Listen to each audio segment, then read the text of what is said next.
એ લોકોની એટલી માંગ હતી એમ અમારે કે તમે અમને એક દિવસનો ટાઈમ આપો, 1 કલાકનો ટાઈમ આપો, પણ એ ચોખ્ખા અમને કહી દીધું કે તમને કંઈ ટાઈમ આપવામાં આવશે નહીં. અત્યાર સુધી તમે આટલો વર્ષો રહી લીધા ને, તમે બસ એટલે હવે રહી લીધો ને, હવે 1 કલાકનો પણ તમને ટાઈમ આપવામાં આવશે નહીં.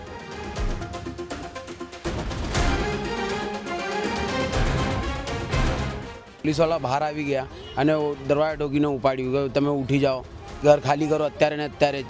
તો મેં કીધું સાહેબ કંઈ તમને ટાઈમ આપો, શું કારણ તમે અમારું ઘર તોડો? તો તમે બહુ રહી લીધા અત્યારે અહીંયા, હવે ઘર ખાલી કરો, તમારું થઈ ગયું બધું.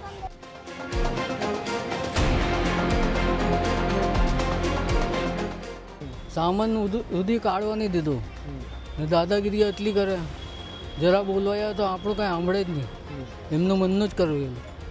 કાઢો નહીં તો અમે હમણાં તમારું હાથે એ કરી નાખી છે, ઘેરમાંથી નીકળવા નહીં દેતા, એવી હાલત કરી નાખી.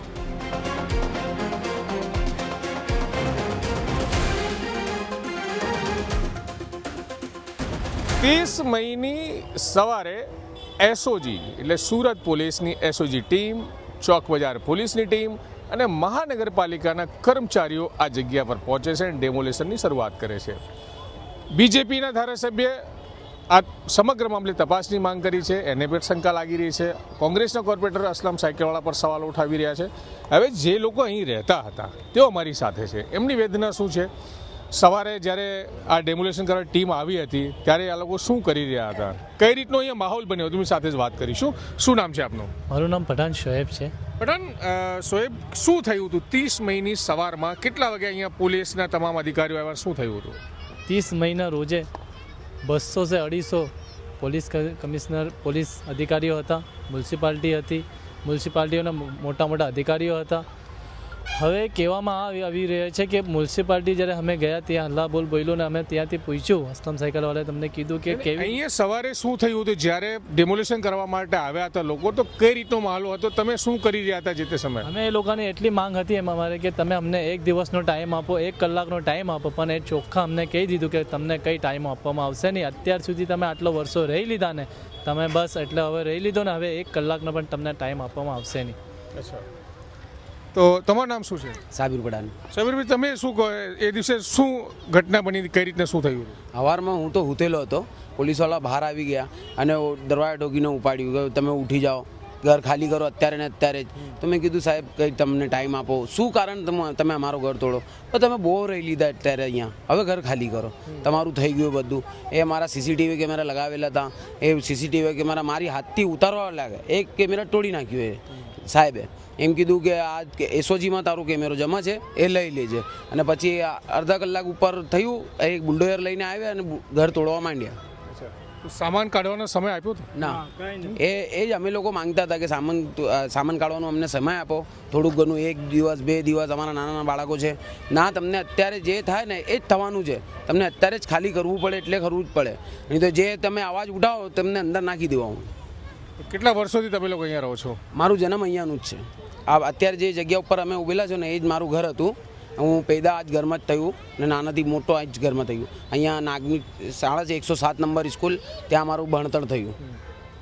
તમારું નામ શું છે? સૈયદ અહમદ. શું થયું એ દિવસે જ્યારે ડેમોલેશન કરવા આવ્યા હતા, શું માનવું છે? અરે બહુ બેકાર હિસાબ કરેલું એ લોકો, સામાન સુધી કાઢવા નહીં દીધું ને દાદાગીરી એટલી કરે, જરા બોલવાયા તો આપણું કાંઈ સાંભળે જ નહીં, એમનું મનનું જ કરવું. કાઢો નહીં તો અમે હમણાં તમારું હાથે એ કરી નાખી છે, ઘેરમાંથી નીકળવા નહીં દેતા, એવી હાલત કરી નાખી. બીજા લોકો એની સાથે વાત કરીએ. શું નામ છે તમારું? મારું નામ રાશિદ અલી. શું માહોલ હતો જ્યારે આ ડેમોલેશન કરવા માટે લોકો આવ્યા હતા? સવારે 7:30 થી 8 વાગ્યાને વચ્ચે ગાલામાં એ લોકો આવ્યા, બુલડોઝર લઈને આવ્યા ને આ બાજુથી એસઓજીની બધી ટીમ હતી, સિવિલ ડ્રેસમાં હતા, આપણને ખબર નથી ઓસીજીની, મને એવું લાગે છે કે એ એસઓજીની ટીમ હતી. સવારમાં 2 બાજુથી એ લોકો તોડવા લાગ્યા. આ બાજુથી બી ને 2 રસ્તા છે, આ બાજુથી ને આ બાજુથી. એક સાઈડથી બુલડોઝર એ લોકો મૂક્યું ને એક બીજી સાઈડથી બધા માણસો ચડી ગયા એ લોકોના. ને સવારે બધા નાના નાના બાળકો કે બધા સોયેલા હતા, નીંદમાં હતા, બધા સૂતેલા હતા ઘરમાં. એટલે સવારે 7:30 8 વાગ્યા તો બધા સોયેલા જ હોય વધારે કરીને. તો આવીને ડાયરેક્ટ ચાલુ થઈ ગયા કે ચલો ભાઈ તમે ખાલી કરો અત્યારે ઘર. એ લોકોના માણસ લઈને આવેલા, એ લોકોના બધા માણસો હતા, ટેમ્પોવાળા કે ગમે તે, ફટાફટ આવ્યા, તોડ, ચાલો ખાલી કરો. હમણે એમ બોલ્યા કે ભાઈ 2 દિવસનો ટાઈમ આપો. તો કે 2 દિવસની વાત કરો, તમને 2 કલાકનું ટાઈમ નહીં મળશે. તમે અત્યારે ને અત્યારે જ ખાલી કરો ફટાફટ. ચાલો હવે રહી લીધા તમે જેટલું રહેવાનું હતું, અમને 40 વર્ષ પ્લસ અહીંયા થઈ ગયા રહેવા માટે, તો હવે તમે જેટલું લીધા કંઈ નહીં, હવે ચાલો તમે ખાલી કરો ફટાફટ, હવે નીકળો અહીંયાથી. હવે કઈ રીતે રહો છો તમે લોકો, ક્યાં રહો છો? છે હવે બીજા બધા તો તમારે સાંભે જ છે બધા, ગમે કેવી રીતે અહીંયા કંઈ બનાવે છે ખાવાનું, કોઈક જે સુવિધા ચાલે છે એ લોકો કંઈ રાતના આપી જાય છે, બપોર આપી જાય છે, ચાય નાસ્તા અહીંયા જ ગમે તેવી રીતે બનાવીએ છે. કોઈ અહીંયા ચાય બનાવે તો કોઈ સાઈડ ઉપર, તો કોઈ અહીંયા સૂઈ જાય છે, કોઈ પલંગ છે, પથેરા છે, ચટાઈ છે, ગમે તે. અમારે છત નથી, અમારે હવે આસમાન છત છે ને નીચે આ જમીન છે તમારી સાંભે. હવે જે આપણે બધા જ અહીંયા હળીમળીને રહીએ છીએ, ઘર જ નથી, ભાડાના ઘર નથી, અત્યારે જે હોય તે ખાલી નથી ને એટલું ભાડું છે કે આપણથી અત્યારે ભરાય એવું સંખ્યા નથી.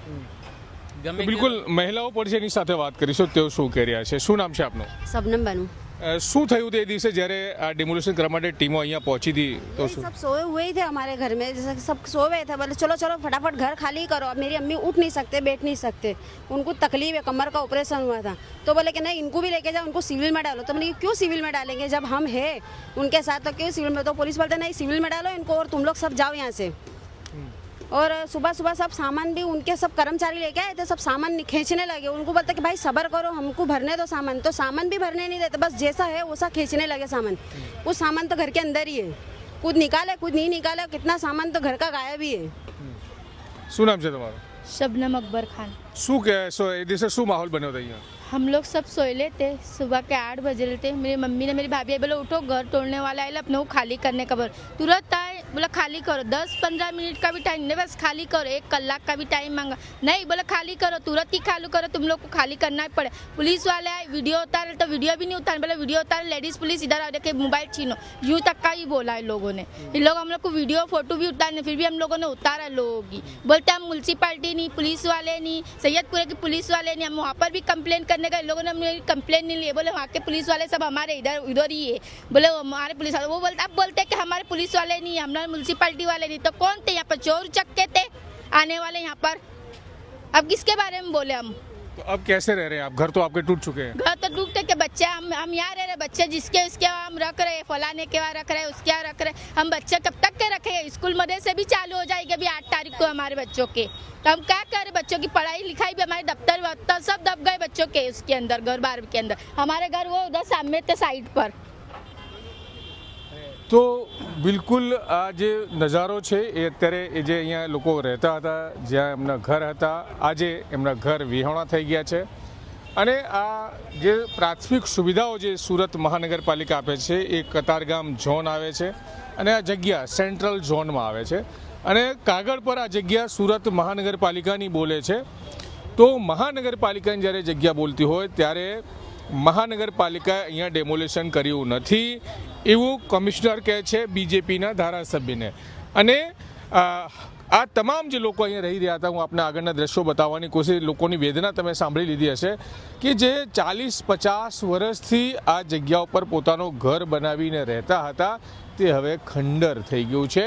અને આક્ષેપ નહીં, સીધા વિડીયોઝ પણ છે કે સુરત પોલીસની એસઓજી ટીમ અહીં આવી પહોંચી હતી.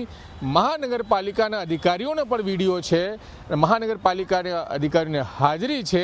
આ તમામ સૌથી વધુ કાચા પાકા મકાનો જે લગભગ 40થી 50 વર્ષ જૂના હતા તેઓ તોડી પાડવામાં આવ્યા હતા. અહીં જે રહેતા લોકો છે હવે રોડ રસ્તા પર આવી ગયા છે, ખુલ્લા આસમાનની નીચે રહેવા માટે મજબૂર બન્યા છે. હવે આ સમગ્ર મુદ્દો, ડેમોલિશનનો મુદ્દો કોંગ્રેસ દ્વારા તો ઉઠાવવામાં આવી જ રહ્યો હતો. ભાજપના ધારાસભ્ય વિનુ મોરડીયાએ પણ આ મુદ્દો ઉઠાવ્યો છે અને તપાસની માંગ કરી છે કે જ્યારે આ ડેમોલેશન સુરત મહાનગરપાલિકાએ ના કર્યું હોય તો આ ડેમોલેશન કોણે કર્યું છે. તો નાસિરનગરમાં 30 મઈની સવારે જ્યારે લોકો સૂઈ રહ્યા હતા ત્યારે ડેમોલેશન અહીંયા પ્રક્રિયા કરવામાં આવી હતી અને આખા દિવસ ડેમોલેશન પ્રક્રિયા ચાલી હતી. સુરત પોલીસની હાજરી હતી, મહાનગરપાલિકાના કર્મચારીઓની, અધિકારીઓની હાજરી હતી. ને હવે જ્યારે વિવાદ સર્જાયો છે ત્યારે પોલીસ તો કશું બોલવા તૈયાર નથી, પણ સુરત મહાનગરપાલિકા જરૂર કહી રહી છે કે ડેમોલેશન એમને થકી કરવામાં આવ્યું નથી. સંજય સિંહ રાઠોડ, ગુજરાત તક, સુરત.